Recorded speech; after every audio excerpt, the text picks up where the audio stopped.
Raikitra ny fampidirana anarana ao anatin'ny lisam-pifidianana eny amin'ny fokotany 4 eto Mahajanga.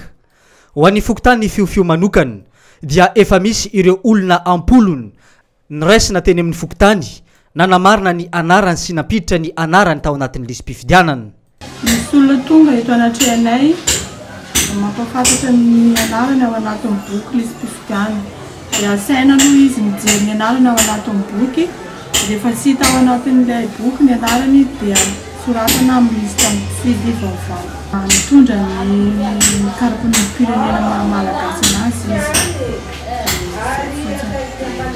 Fampahafantarana hoe mipetraka amin'ny fiofio izy dia karapan'ny. Hatry maraina aloha izao betsabetsaka ny olona efa tonga teo manoratra anarany. Dia misy olona anankiroa izao efa tao anatin'ny boky tao aloha zany ny anarany. Anankitelo tamin'ireo zany tena olona vaovao ampitoana mihitsy dia. Ny karapanondro io no fitaovana tokana hoentiny ireo mponina raha anamarina ny anarany ao anatin'ny lisam-pifidianana sy ampiditra ny anarany ao anatin'izany.